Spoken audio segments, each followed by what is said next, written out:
Welcome all to Module 3 of CS305. In this session, we will be discussing about the characteristics of inter-process communication. Myself, Sridevi TR, Assistant Professor, Department of CSE, Rajagiri School of Engineering and Technology. So, in an inter-process communication, in a distributed computing environment, the message passing is the main way of communication among processes.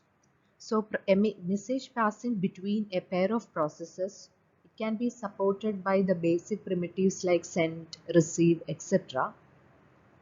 And to communicate, one process will be sending a message, usually in the form of a sequence of bytes, to the destination, and another process will be at the destination which is receiving that message. It will be converting the sequence of bytes into the original message. There are different types of communication or message passing involved in interprocess communication. It can be synchronous or asynchronous way of communication. Before going to that synchronous and asynchronous way of communication, let us get familiarized with the queue concept. The queue is normally associated with each of the message destination. So the sending process will be causing the message to be added to the remote queue, because in a distributed computing environment, the destination can be remotely situated. So the sending process will be sending the message to or enqueuing the message to the queue associated with that remote destination.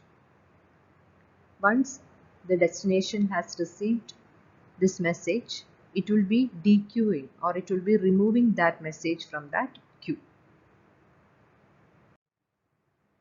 In a synchronous way of communication, the sending and the receiving process synchronize at every message. In this case, both send and receive are blocking operations. That means whenever a send is issued, whichever process has issued that send request, it will be blocked. And how long it will be blocked? It will be blocked until the corresponding receive is issued. Until it receives the response to that request from that destination, the sending process will be in a block state. And in a synchronous communication, receive is also blocking operation. That means whenever someone is issuing a receive, issuing something, requesting somebody to get something, then the receiving process also will be in block state until that requested message is arriving. Whereas in the case of asynchronous communication, the send operation is non-blocking. That means the sending process is allowed to proceed as soon as the message has been copied to the local buffer. From the local buffer, it will be taken to the communication channel. Through the communication channel, it will be enqueuing to the queue associated with the destination. So through all this time, the sending process need not have to wait like it is in the case of synchronous communication, but it can proceed the way it needs. The transmission of the message will be proceeding in parallel with the sending process. Whereas in the case of receive operation, it can be blocking and non-blocking variants. Two options are provided. If it is in non-blocking, this receiving process proceeds with its program after issuing that receive operation. If it is blocking, the receiving process will be blocked until the required message has arrived. How do you write this from the programming perspective? How will you write this message destinations? Usually for an IP protocol system, the message destination is a combination of two things. One is the internet address and then another one is local port. Both these addresses together will give you the destination for message sending. So local port, the message destination within a computer, that's a local port, and it is specified usually as an integer. So for each specific service like FTP, SSH, etc., it can be linked to a local port, which is defined by a particular integer. And few things to note on the port are: a port has exactly one receiver but can have many senders. A process may use multiple ports from which to receive the messages. Any process that knows the number of a port can send a message to it. And servers, they will be generally publicizing their port numbers for their various services provided to the clients, so that clients can directly interact with that port numbers depending on their various needs. Then some of the features when we discussed about the message passing is reliability and integrity. So reliability means it is described as message service is described as reliable when the messages are guaranteed to be delivered despite a reasonable number of packets being dropped or lost.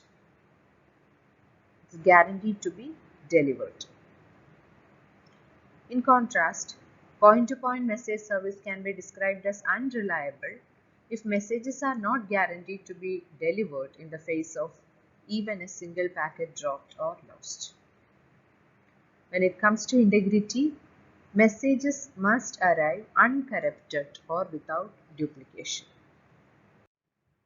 And another desirable feature for message passing is ordering. Some applications require that message be delivered in sender order. That means the same order in which it has sent from the sender, it has to be received in the same order at the receiver end as well. So these were the various features, desirable features of message passing. Now let's get to know about the concept of sockets. Socket is actually a virtual concept, and it is an abstraction which provides the endpoint for communication between the processes. In the previous slides, we said the endpoint for communication between the process, or the endpoint for message passing, can be a combination of your internet address and the port number. So you can consider your socket address as combination of IP address and port number, which is linked to a specific service. So these two combined into a single identity gives you the socket address. You can see this diagram. This is the client side and this is the server side. So on the left side, on the client side, it is having its own, that particular system, every system which is a part of the internet protocol way of addressing, it is having an internet address. Similarly, the process or the system where the destination process residing, that also will be having an internet address. Now within the system, we can generate as many local ports as we require. So there are n number of ports here. To one of that ports, we are allocating a socket. So that socket will be having an address of this internet address plus that port number. So that will be pointing to this particular service. So from that service, it can decide to what should be the destination socket. To that destination socket, we can program for the message to be transmitted from this socket to this socket. The processes may use the same socket for sending and receiving messages. And each socket is associated with a particular transport protocol. It can be UDP or TCP. We know the difference between UDP and TCP. TCP is having flow control, it is having reliability, it is having acknowledgement mechanism. When we're UDP, it is a stateless communication mechanism. So you can see here TCP is the acronym for Transport Control Protocol and UDP for User Datagram Protocol. TCP is reliable connection oriented protocol and UDP is connectionless protocol that does not guarantee reliable communication.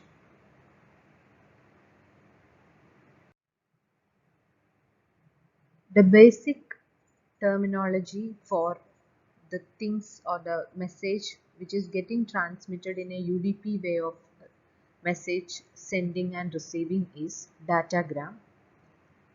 So a datagram in UDP, it is an independent self-contained message sent over the network whose arrival time and the content are not guaranteed. A datagram sent by the UDP is transmitted from the sending process to a receiving process without acknowledgement or retries. There is no acknowledgement or no retries in UDP as compared to a TCP protocol. The various uses of UDP, even in the absence of such reliability, is in some applications it is acceptable to use a service that is liable to occasional omission failures. All we need is the service should be very fast. For example, VoIP, voice over IP, domain name service, etc.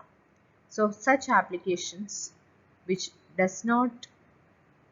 can be liable to occasional omission failures or absence of messages can go for UDP protocol. Thank you.